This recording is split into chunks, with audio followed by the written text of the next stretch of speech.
Nananawagan po si Senadora Binay para po repasuhin ito pong policy o polisiya na pinapayagan ang 35 anyos na mga dayuhan upang magretiro dito sa ating bansa.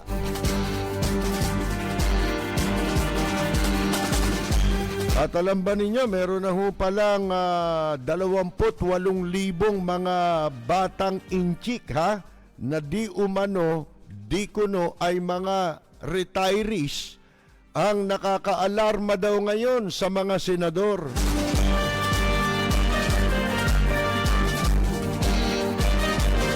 Hindi pa ho yan, mga kaibigan. Ang dumating na inchik dito mula po noong 2017, mas mataas pa po mas malaki pa sa populasyon ng Quezon City. Mantakin ninyo.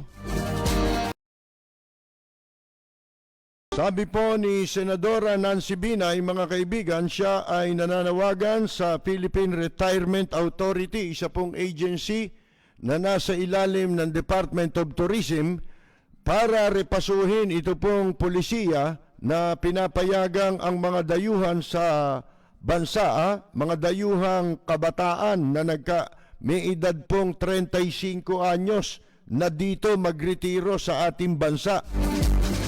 Ayon po kay Binay, mga kaibigan, ng PRA, itong Philippine Retirement Authority, dapat pong balikan yung kanilang pinaiiral na polisiya upang mabawasan yung pong probability na itong mga dayuhang inchik, lalo-lalo na, hindi bali yung ibang dayuhan kasi wala namang ibang purpose yan, di ba? Yung mga halimbawa, galing sa Japan, wala namang purpose yan kung matanda na yan di ba?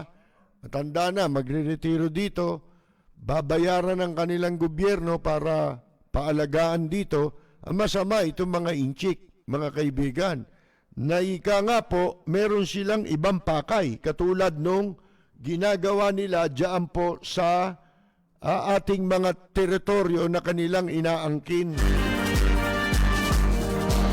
Si Kapersi Lapid, bumabanat. Lapid Fire. It's high time to review, sabi ni Binay, the policy na 35 years old ka lang, pwede ka nang mag-retire dito sa Pilipinas.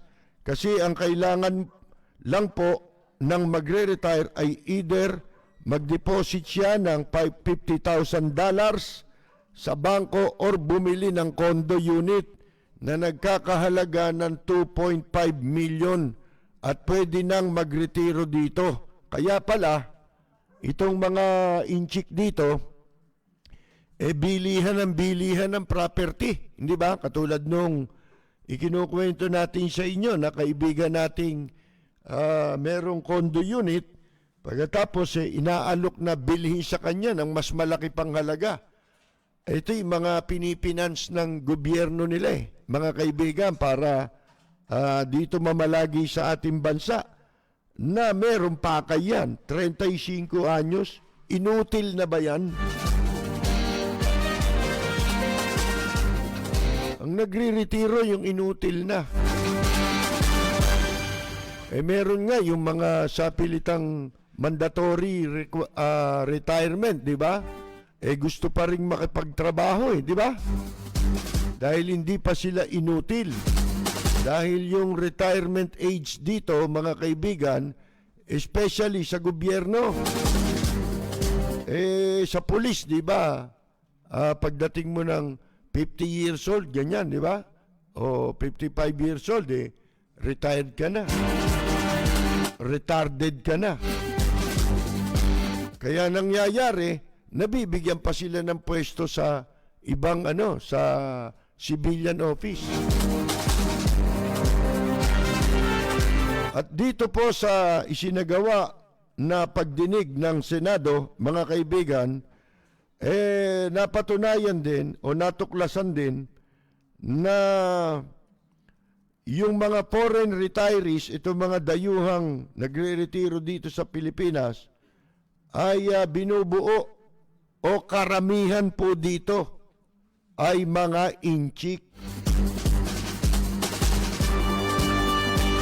Kaya na-alarma po itong si Senadora Nancy Binay dito sa mga kaibigang ano po, walang kakwenta-kwentang national security policy natin, na pinapayagang ang mga Chinese retirees na 35 anyos, mga kaibigan, nakakabahala dahil sa seguridad ng ating bansa.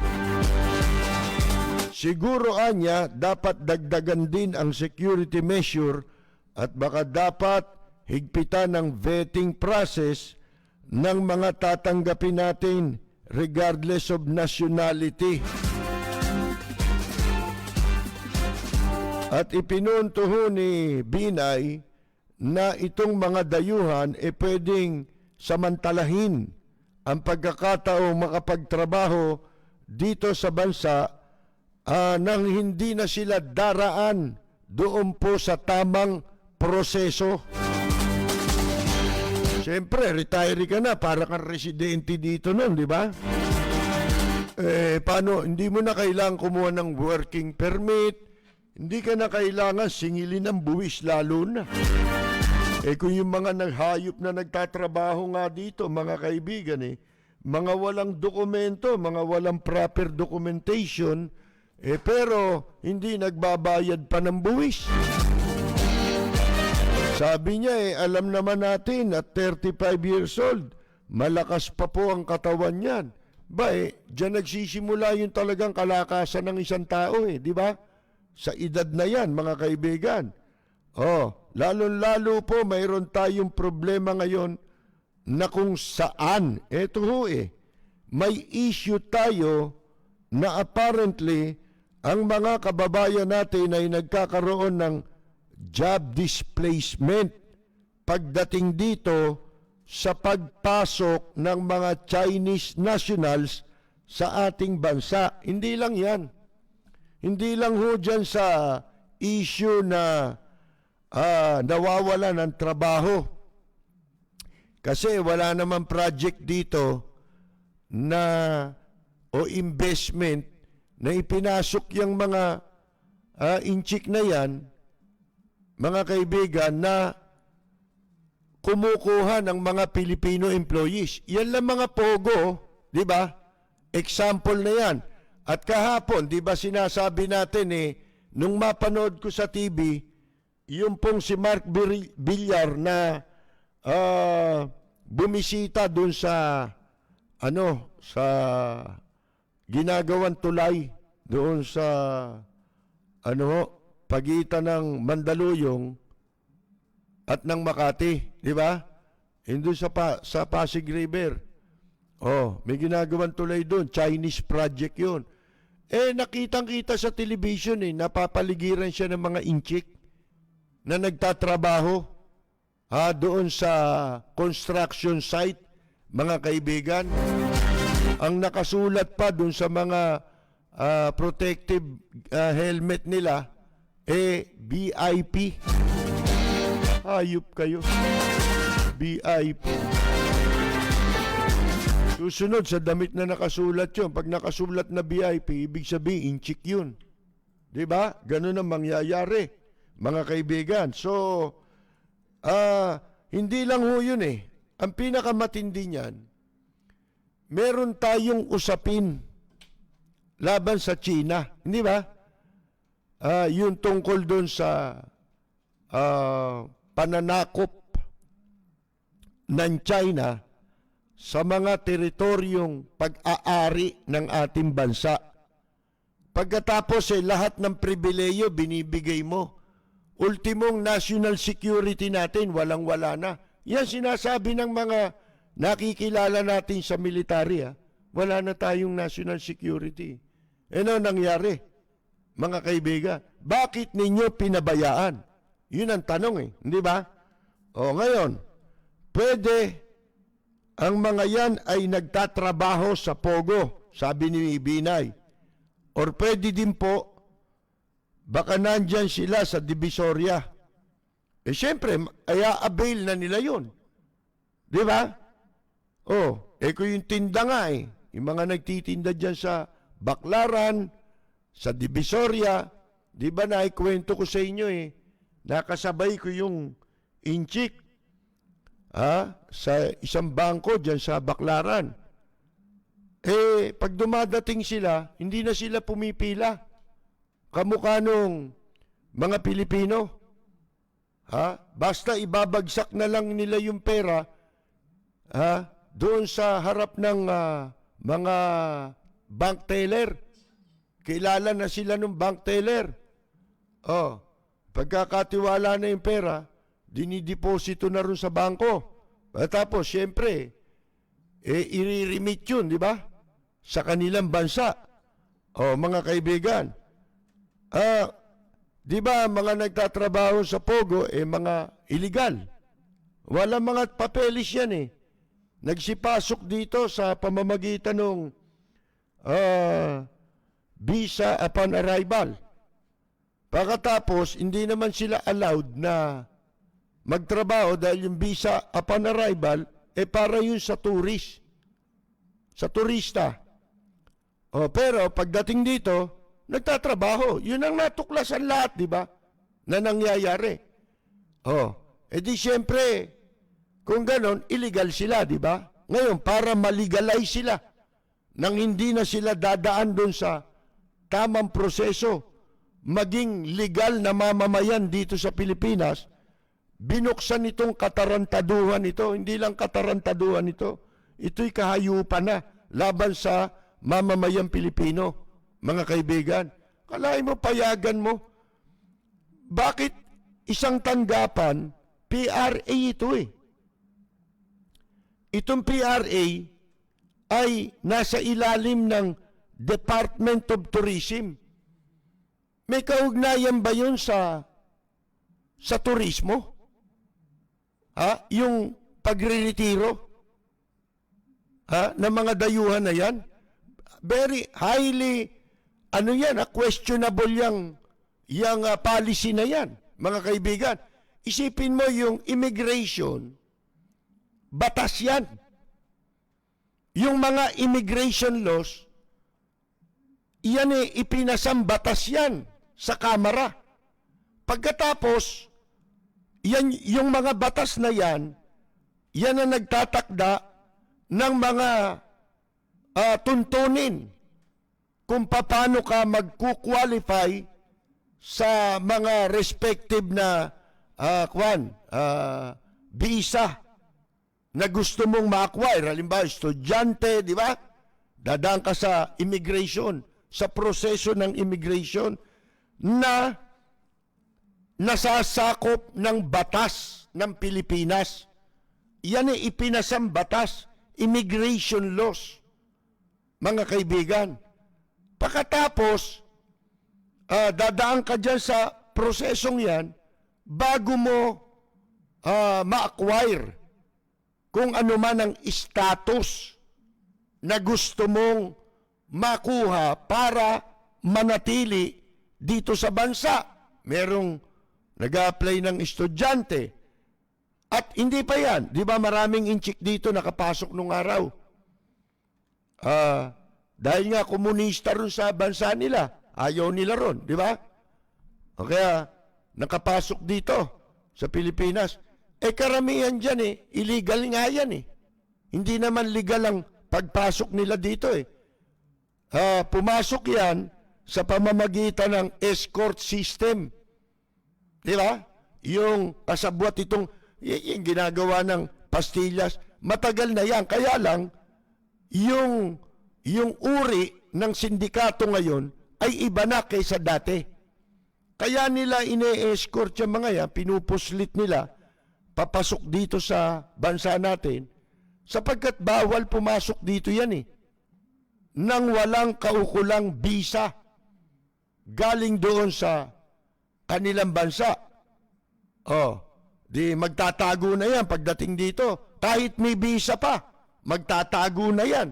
Kasi allowed lamang sila na manatili dito sa Pilipinas sa sandaling panahon, araw lang. At bakit ganon? Sapagkat sila ay itinuturing na restricted nationality. Katulad ng Bombay. Mga kaibigan, sapagkat wala nang balak yan na bumalik pa sa pinanggalingan nila. Sa bansang komunista. Kahit hindi komunista yan pero yun nga, pag nakapasok sila sa isang bansa, wala na silang plano na bumalik pa sa China, mga kaibigan. Kaya yan, ini-escort sa immigration. Matagal na yan Panahon pa ni Marcos meron na yan Katunayan sindikato yan Pagka ipinasok ka rito, dadaling ka nung sindikato nung araw dadaling ka sa Isabela. Di ba nakita ninyo pati naging gobernur doon, Inchik? Si Governor D. Ang tagal naging gobernur noon, mga kaibigan. Hanggang sa matuto na yan magsalita ng Tagalog at saka lamang makikihalubilo yan dito sa Maynila. Pag marunong na ng konting Tagalog, nakakaintindi na at nakapagsasalita na para hindi sila matuntun kagad na illegal dito sa Pilipinas. So ngayon, hindi na sila bumabalik. Di ba? Namamalagi na rito. Pagka matagal na sila rito, tsaka sila nag-a-avail nung citizenship. Di ba? Bilang Pilipino. Nag-a-apply na sila noon. Bumibili yan ng kwan Kaya dito yung mga namamatay, pare-pareho pangalan Yung mga inchik na nakalibing, mga kaibigan, pare-pareho pangalan yan. Pag namatay ang inchik, legal ka, di ba? May papel. O hindi nila i-report na namatay yun. Mga kaibigan, yung identity nun, ipapagamit nila sa ibang inchik. Ganyan sila mga kaibigan tapos i-assume naman ng isang inchik yung identity nung namatay. Lumalabas, buhay pa siya. Ang daming katarantaduhan Ngayon, meron naman proseso para sila maging lehitimong makapanatili dito sa ating bansa. Pero matagal yung proseso na yun. Di ba? Pagkatapos mo sa immigration, pupunta ka pa sa hukuman. Sapagkat yung pangalan mo, papalitan mo. Pipili ka ng pangalan gusto mong ipangalan mo sa sarili mo. Kung gusto mong pangalan, Ahanchen. Mga kaibigan, kailangan didesisyonan pa yan ng hukuman. Mga kaibigan. So, ganun ang proseso. Halimbawa, ganito yan Ang isang inchik o mag-asawang inchik, may anak, di ba? Pagka ikaw, ipinanganak ka, na yung mga magulang mo, yung tatay mo, kung yung tatay, kung yung tatay mo hindi pa citizen nung ipanganak ka, abay inchi ka. Illegal ka rito sa Pilipinas. So para maging legal ka, gamitin mo yung legal na proseso. Hindi ba? Na sinasabi ng batas. Ngayon, kung yung tatay mo, nung ipanganak ka, nakapag-avail na siya ng citizenship, ng Filipino citizenship, Pilipino ka na. Pero kung yun ay hindi na-legitimize, hindi nagawang legal, bago ka ipinanganak, hindi nagawang legal ng tatay mo, yung kanyang pamamalagi dito sa Pilipinas, inchi ka pa rin. Kailangan ka pa rin dumaan doon sa proseso na makapag-acquire o makakuha ng Filipino citizenship. Ganun po yun, mga kaibigan. So ngayon, eto, ang sabi nga dito, pwede din po baka nandyan sila sa Divisoria. Kaya nga po maganda, tingnan at pag-aralan. Kasi baka, kumbaga, ginagamit nila itong paraan to circumvent the law na hindi sila pwedeng magtrabaho dito. Yun na nga eh. Isipin mo, merong proseso pero mahirap yung proseso, magastos din yun. Yung prosesong yun. Bago mo ma-acquire yung citizenship. At yung pag-acquire ng citizenship, batas yun ha. Batas. Samantalang itong PRA, walang batas ito. Policy lang ito. Isipin mo, masusupersede ng isang policy lang yung batas. Kung ako, mambabatas ako, abay, pagsasasampalin ko yung mga gumawa niyan sa DOT at nagpapatupad niyan. Alin nga kayo rito? Alam niyo bang bawal yan? Pwede ka bang magpatupad ng polisiya na matatapakan mo yung batas? Hindi pwede yun. Kahit ordinansa nga Hindi pwedeng ang ordinansa isupersede niya yung national law. Mga kaibigan. Ganun po yun. Yun naman batas. Hindi niya pwedeng kontrahin yung mga probisyon sa saligang batas. Ganun po yun Paano nila nagawa ito? Sige nga, anong batas ang pinagbasihan nito? Ang binabanggit dito, policy. Itong itinatag nila na Philippine Retirement Authority. Hindi natin alam kailan ba natatag ito. Baka sabihin nila hindi, natatag yan noong nakaraang administrasyon natatag pala noong nakaraang administrasyon di itama ninyo. Mali yun mga kaibigan, di ba ang tungkulin nila itama, iwasto yung mali? Mga kaibigan, kung ako mambabatas, may insulto ko. Abay, tarantado ba kayo? Kahit hindi ako kasama sa lumikha ng batas tungkol sa immigration o mga batas na ipinatutupad sa immigration laws, mga kaibigan. Insulto yun para sa akin bilang isang mambabatas kung ako'y isang congressman o senador. Teka, binabastos nyo kami para saan ang batas natin? Pwede pa lang, gagawa ka lang ng ganitong opisina, abay, isipin mo, mababaliwala na yung batas? At bali ba, wala ka namang requirement na kailangan kundi 35 anyos ka lang at meron ka lamang $50,000, pwede ka nang mamalagi dito. Mga kaibigan, 35 years old. Isipin ninyo yan, mga kaibigan. Ayon dito sa ibinigay na datos ng Philippine Retarded Authority, hayop kayo. Mga walang hiya kayo. Pati sarili ninyong mamamayan aagawan ninyo ng pribileyo sa ginagawa nyong yan. Masabi lang na meron kayo nakolekta na kapag-generate. Unang-una, ano ang purpose nito? Sige nga. Hindi ba kaya nila ginawa ito ang purpose nila, tsak na ako.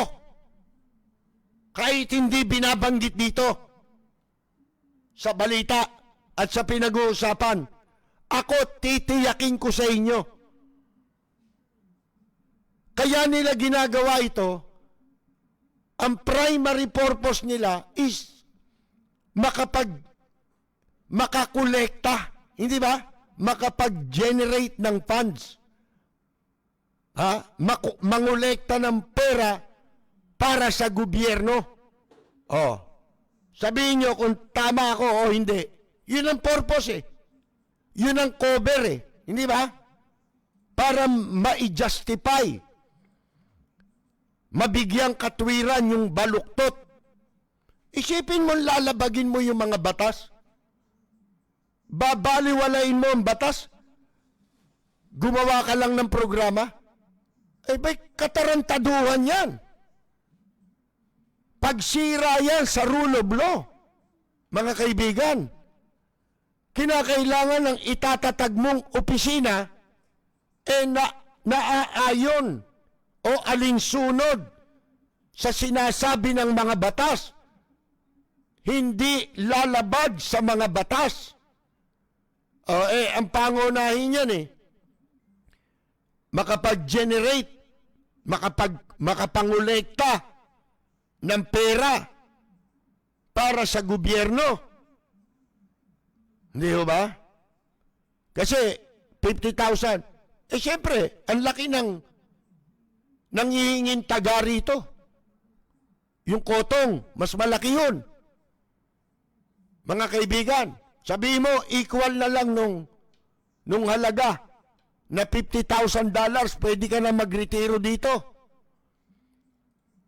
35 years old. Ngayon, kung magtatrabaho ka, hindi mo mababawi yung $50,000 kung pangkaraniwang trabaho lang ang papasukin mo. Papasok ang waiter, papasok ang cook. Hindi. Kaya sinasabi rito na malamang na nagtatrabaho yan sa mga kumpanya ng incheck. Sa Pogo, halimbawa. Hindi ba? Kasi doon, madali nilang mababawi sa sweldo nila yung ipinambayad doon. Dahil malaki ang sweldo nila. Mga kaibigan, itagaan nyo sa bato. Hindi ba? Ang purpose, hayop kayo. Hindi naman kayo collection agency. Kahit ang immigration yung masyadong paniningil sa serbisyo ng immigration, hindi naman kayo collection agency na katulad ng customs at ng BIR para magtayo kayo ng ganyan. Bakit pinipilit niyong bigyan ng obligasyon yung sarili ninyo na maging collection agency kayo ng gobyerno? Hindi naman yun ang purpose o task ng inyong opisina, lalo-lalo na ang Department of Tourism. Mga kaibigan, sipin mo, nagtatayo kayo ng collection agency. Walang preno kung bumatikos. Malalim at makatwirang komentaryo. Mag-ingat ang mga politikong gumagawa ng kalokohan at baka kayo ay tamaan ng Rapid Fire! Ito ay sinabi ni Gordon bilang tugon dun sa sagot ni Bienvenido Chay. Ito yung General Manager ng Philippine Retirement Authority na nagsabing ito daw polisiya ngayon ng PRA. Pinapayagan ang pagpasok ng mga retirees na 35 anyos pataas with at least $50,000, about 2.5 million cash on hand.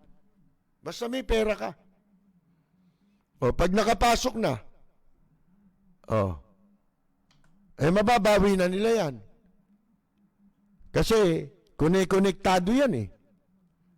May nag-recruit na sa kanila ron. Liga, punta ka rito, Pilipinas.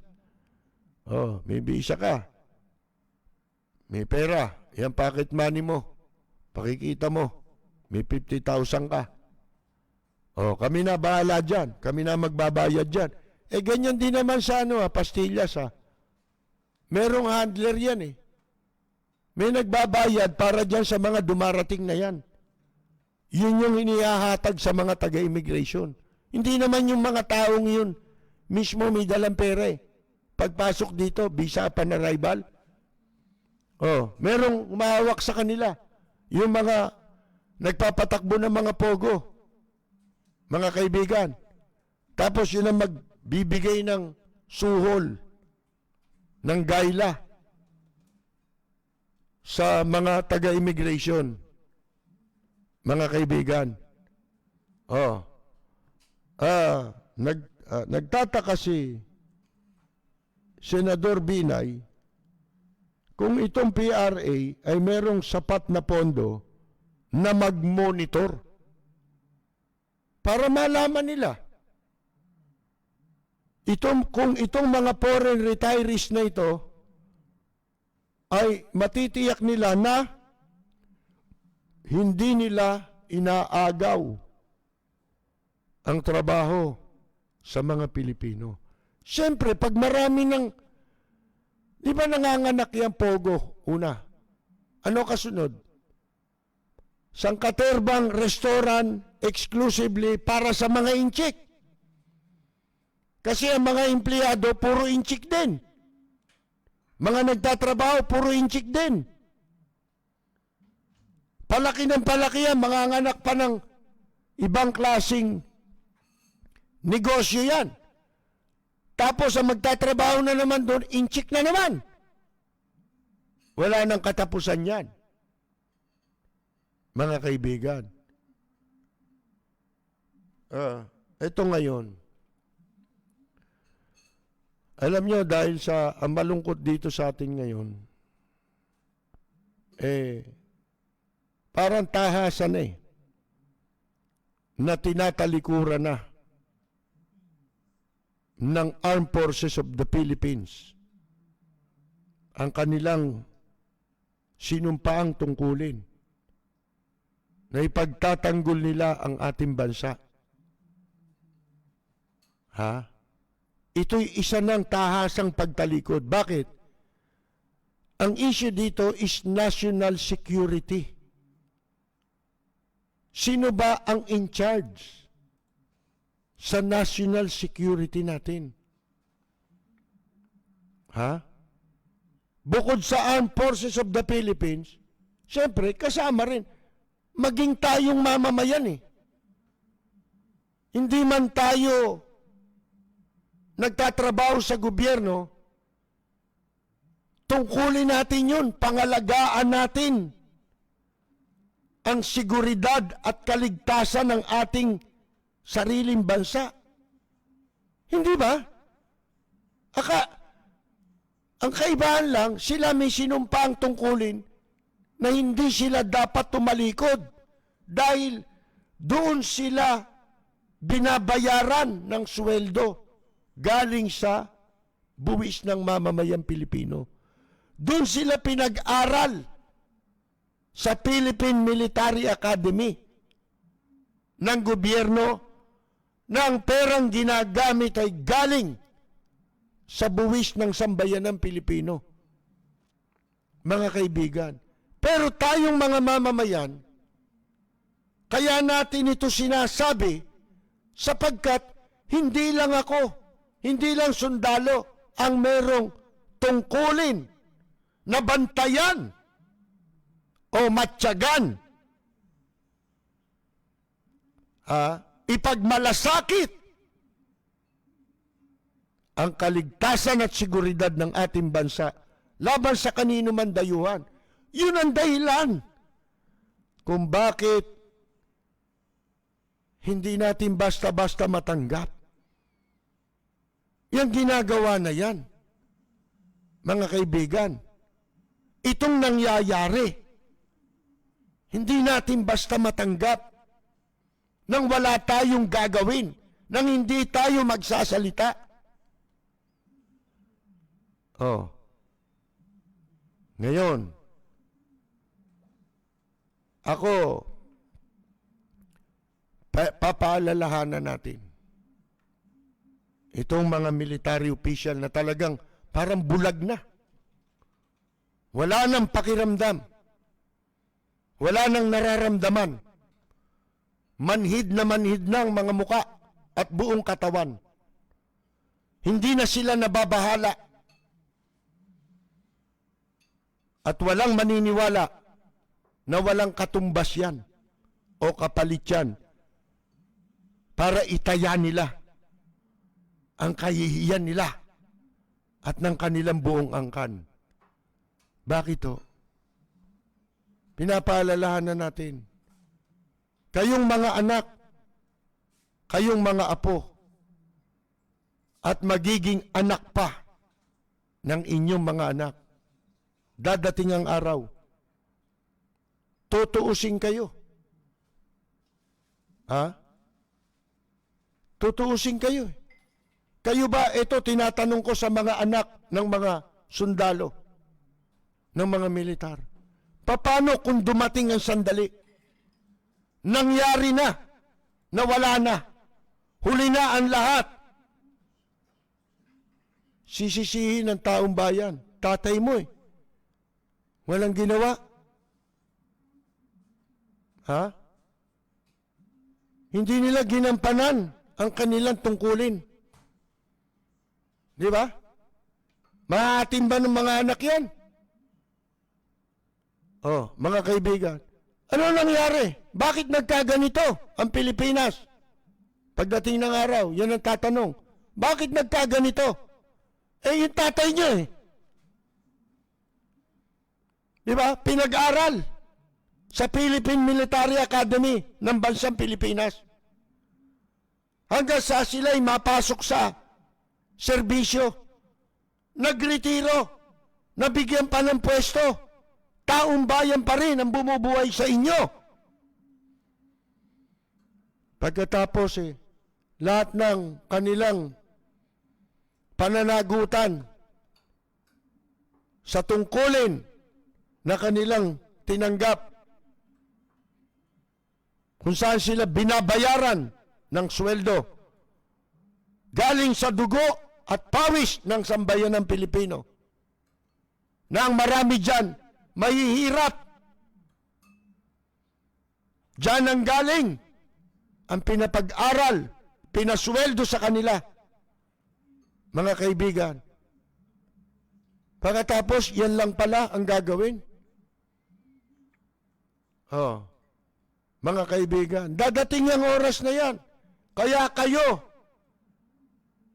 na mga anak ng mga nasa serbisyo sa military, hanggang maaga, sabihan ninyo mga magulang nyo, pumapayag kayo.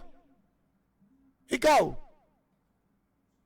sabihin mo sa tatay mo, tanungin mo, bakit kayo pumapayag na inilalagay sa panganib ang aming mga kinabukasan?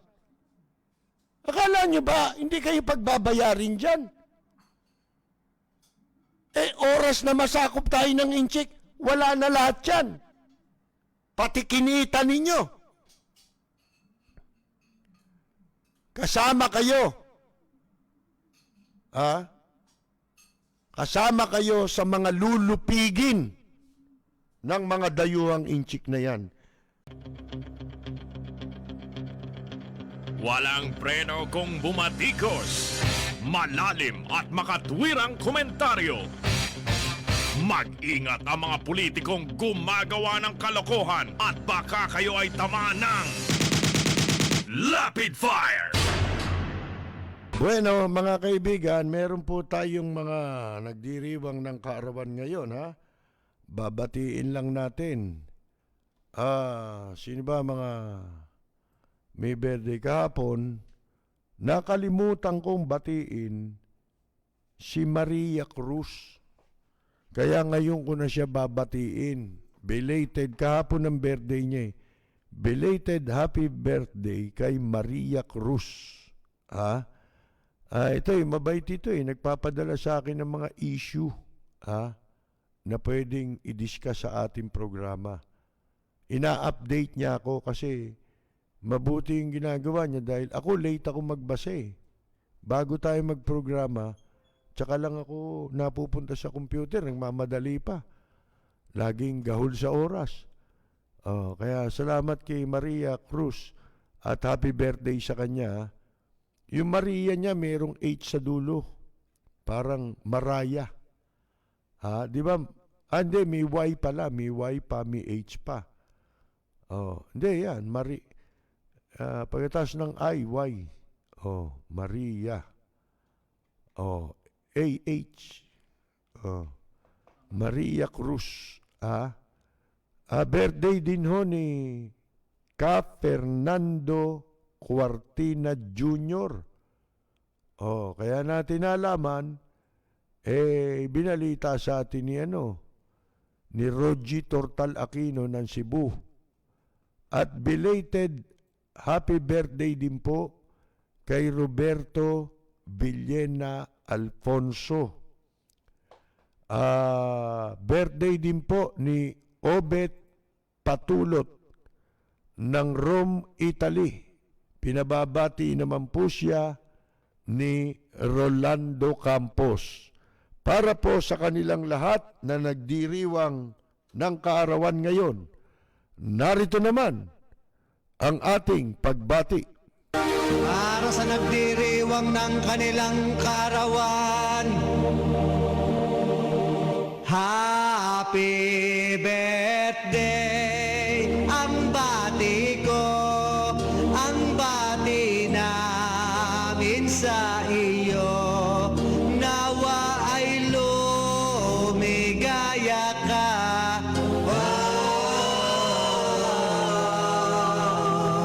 At abutin mo pa sana ang maraming kaarawan.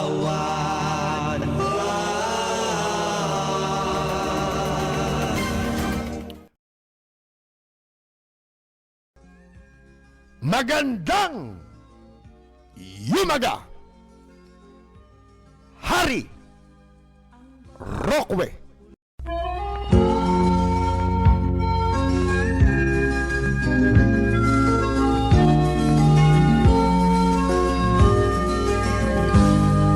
Sa bayan ko ay isa ang lahi, dito'y wala ang pagkukunwari. Hindi padagay, sadyang kilala sa daigdig, may pagkakaisa sa bawat nais. Ang bayan ko'y punong-puno ng yaman, bakit ito'y kailangan pang iwanan? Hindi nga ba't anong sarap mabuhay ng buong ganap? Sa bayan mo, sumabit man yaong wakas. Dito sa bayan ko, lahat kami pantay-pantay. Walang nang aapit, ang pag-ibig ay tunay. Dito sa bayan ko, dito'y makikilala mo ang isang kaibigang nagmamahal sa'yo.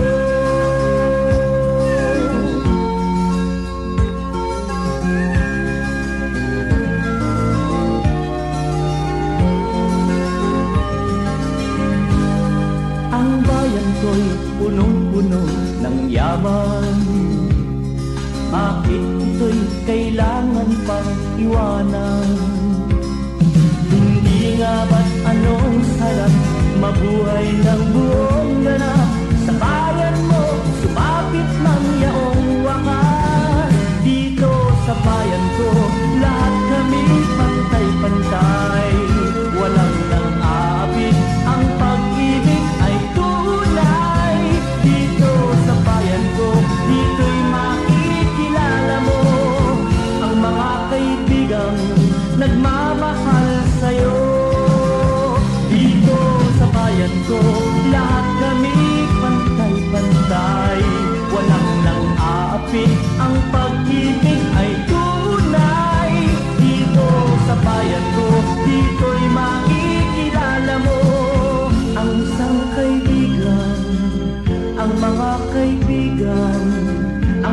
at kaibigan na